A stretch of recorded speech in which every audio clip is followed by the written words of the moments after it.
नमस्कार दोस्तों, कैसे हैं आप सब। आप सभी का स्वागत है आपके अपने YouTube चैनल पर। और आज की हमारी कहानी शुरू करने से पहले जो भी चैनल पर पहली बार आए हैं या जिसने भी अभी तक चैनल को सब्सक्राइब नहीं किया है तो जल्दी से जाकर चैनल को सब्सक्राइब करें और घंटी का बटन दबाकर ऑल का आइकन जरूर प्रेस कर लें ताकि हमारी कहानियों की नोटिफिकेशन आप तक सबसे पहले पहुँचती रहे और आप हमारी कहानियों का आनंद उठाते रहें। तो दोस्तों, अगर आपको हमारी कहानियाँ अच्छी लगती हैं तो लाइक, शेयर और कमेंट्स करना ना भूलें ताकि हमारा भी हौसला बढ़ता रहे और हम आपके लिए नई नई कहानियाँ लेकर आते रहे। तो चलिए शुरू करते हैं आज की एक और बेहतरीन कहानी। आज पूरे ऑफिस में अजीब सी खामोशी पसरी हुई थी। कई हफ्तों से चल रही चटपटी गपशप को अचानक विराम लग गया था। सुबह ऑफिस में आते ही एक दूसरे से मिलने पर हाय हेलो नमस्ते की जगह हर किसी की जबान पर निदेशक महेश पुरी का ही नाम था। हर एक के हाथ में अखबार था जिसमें महेश पुरी की आत्महत्या की खबर छपी हुई थी। महेश पुरी अचानक ऐसा कदम उठा लेंगे ऐसा न उनके घर वालों ने सोचा था और न ही ऑफिस वालों ने।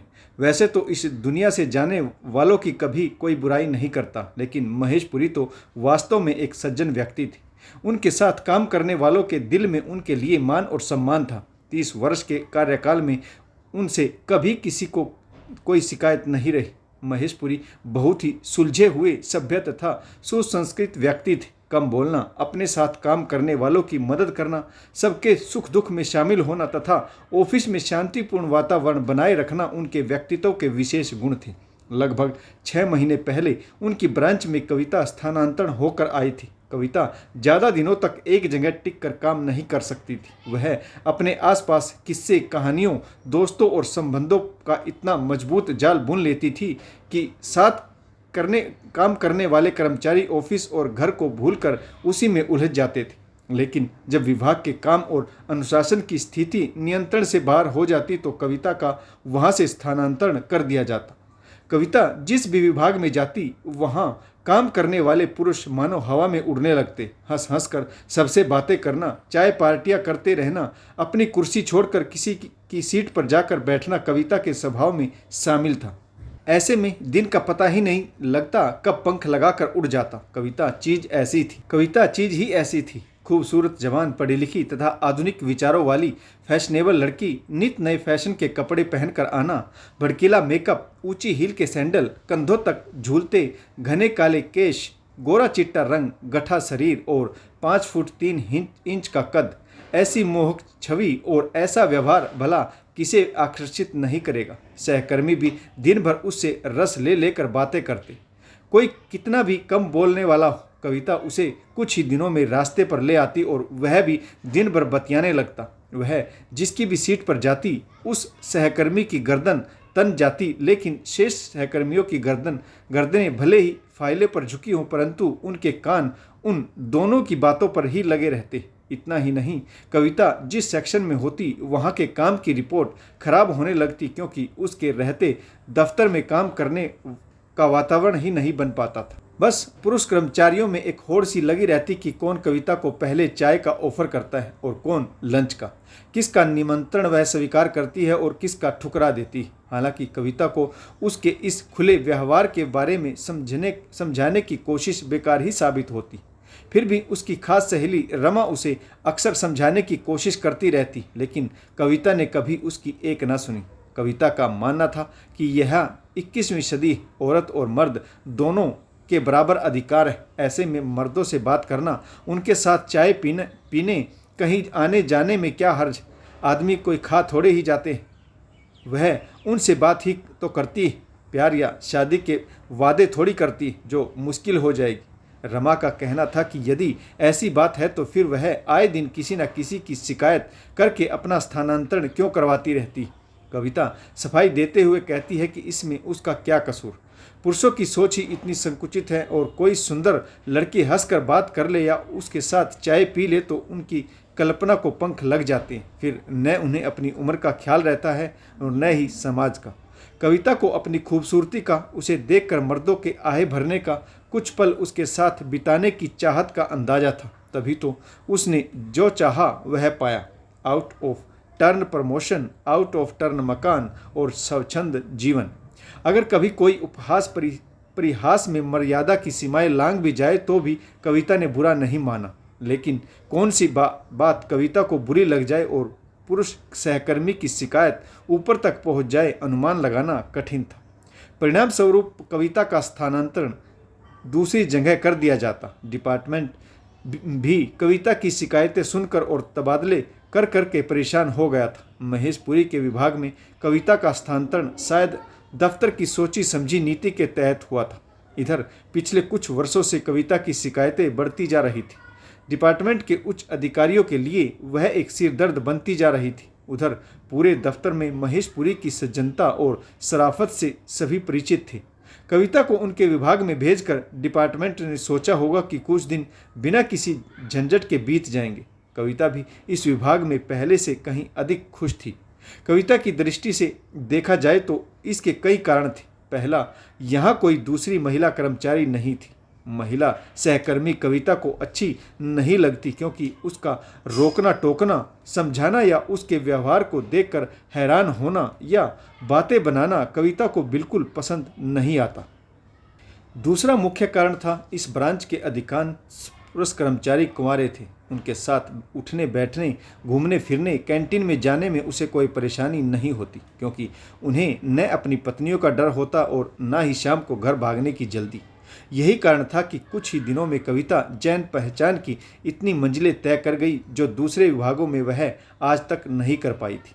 एक दोपहर कविता महेश पुरी के कैबिन से बाहर निकली तो उसका चेहरा गुस्से से तमतमाया हुआ था। अपना आंचल ठीक करती, गुस्से से पैर पटकती, अंग्रेजी में 2-4 मोटी मोटी गालियां देती वह कमरे से बाहर चली गई। पूरा स्टाफ यह दृश्य देखकर हतप्रभ रह गया।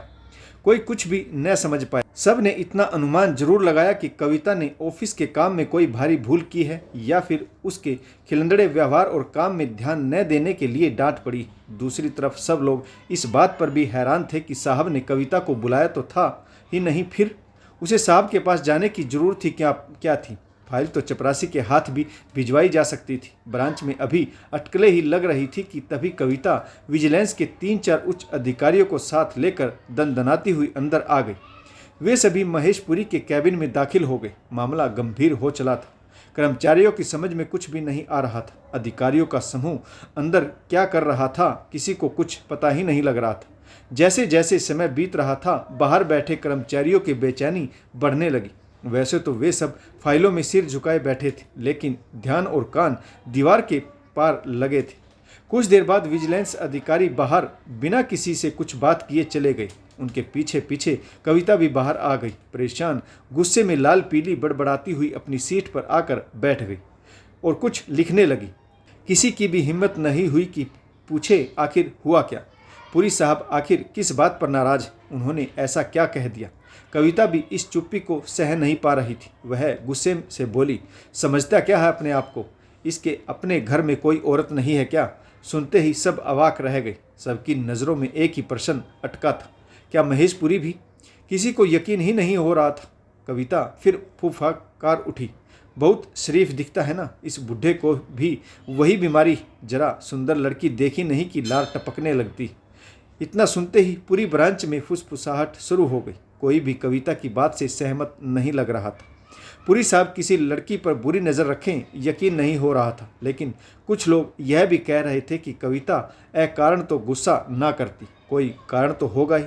पुरी के मामले में लोगों का यकीन डगमगाने लगा। थोड़ी देर बाद मुंह नीचा किए महेश पुरी तेज कदमों से बाहर निकल गए और उसके बाद फिर कभी दफ्तर नहीं आए। उस दिन से प्रतिदिन ऑफिस में घंटों उस घटना की चर्चा होती। पुरी साहब और कविता के बारे में बातें होने लगी। कविता के चाहने वाले भी दबी जबान में उस पर छींटाकसी करने से नहीं चूक रहे थे, तो दूसरी तरफ वर्षों से दिल ही दिल में पुरी साहब को सज्जन मानने वाले भी उन पर कटास करने से नहीं चूक रहे थे। वास्तव में यह आग और घी का, लोहे और चुंबक का रिश्ता है। किसे दोष दे।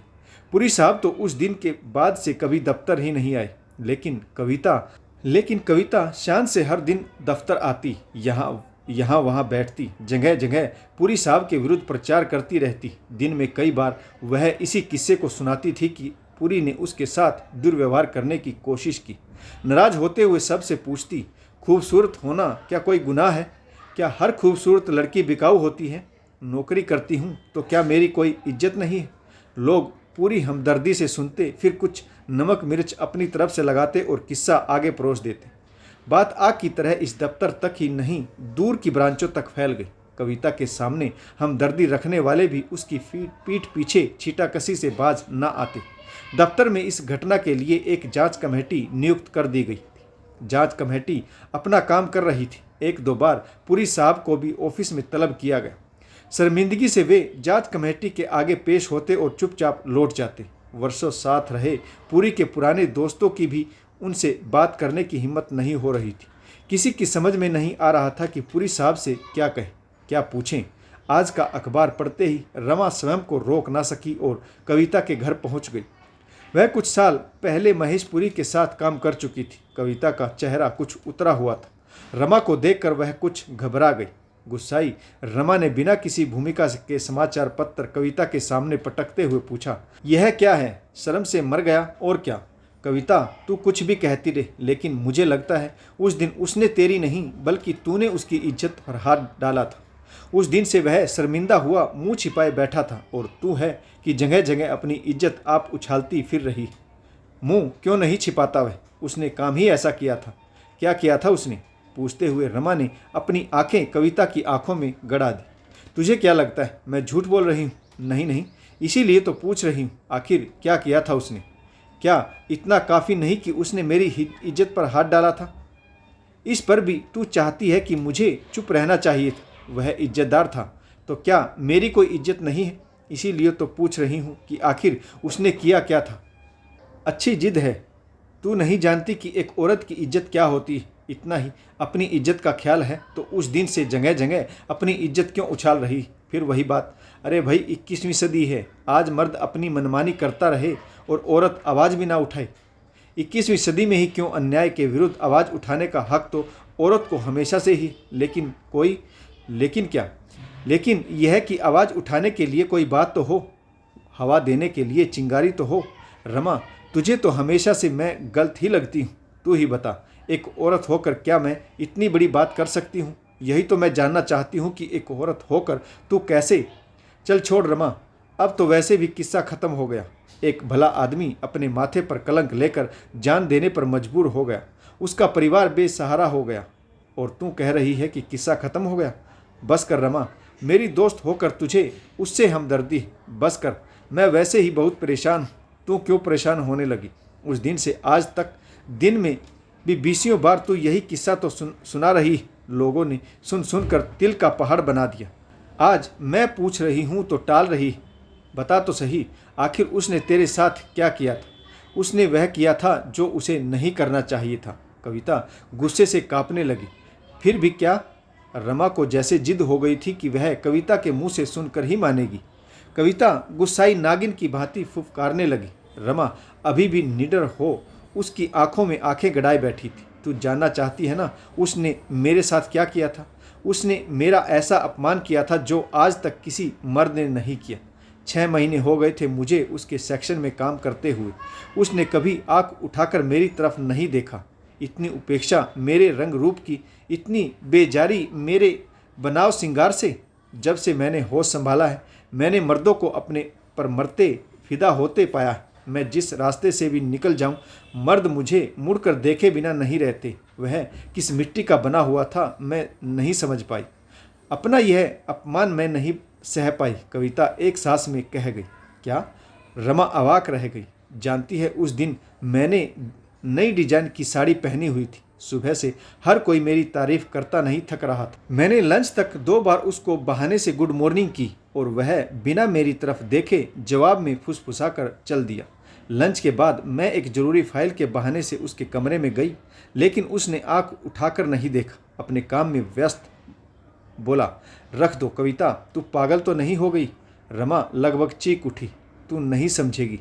पता है आज तक किसी ने मेरे साथ ऐसा नहीं किया। चेतना शून्य रमा वहाँ और खड़ी न रह सकी। काश कोई ऐसा आईना होता जो चेहरे के पीछे छिपी बदसूरती को दिखा पाता। आज कविता को उसी आईने की सख्त जरूरत है। कविता का यह कैसा प्रतिशोध था? रमा का जी चाह रहा था कि ऑफिस में जाकर जोर जोर से चिल्लाए और सबको बताए कि आखिर मरने वाले ने उस दिन कविता के साथ क्या किया था। लेकिन कविता के झूठे आरोपों को महेश पुरी ने आत्महत्या करके सच साबित कर दिया था। झूठ इतना काला हो गया था कि अब उस पर सच्चाई का कोई भी रंग नहीं चढ़ सकता था। कहते हैं ना, बार बार बोला गया झूठ भी सच लगने लगता है। कविता ने यह साबित कर दिया था। तो दोस्तों, आपको यह कहानी कैसी लगी कमेंट्स करके जरूर बताइएगा। आशा करता हूँ कहानी आपको जरूर पसंद आई होगी। इस कहानी में किस पात्र की भूमिका अच्छी रही और आपको इस कहानी से क्या सीख मिलती है, यह भी कमेंट्स करके जरूर बताइएगा। तो आशा करता हूँ कहानी आपको जरूर पसंद आई होगी। तो अगर आपको हमारी कहानियाँ अच्छी लगती हैं, लाइक शेयर और कमेंट्स करना ना भूलें, ताकि हमारा भी हौसला बढ़ता रहे और हम आपके लिए नई नई कहानियाँ लेकर आते रहें। तो दोस्तों, कहानी पढ़ने के लिए आप सभी का बहुत बहुत धन्यवाद। जय हिंद, वंदे मातरम, भारत माता की जय, जय जवान और जय किसान।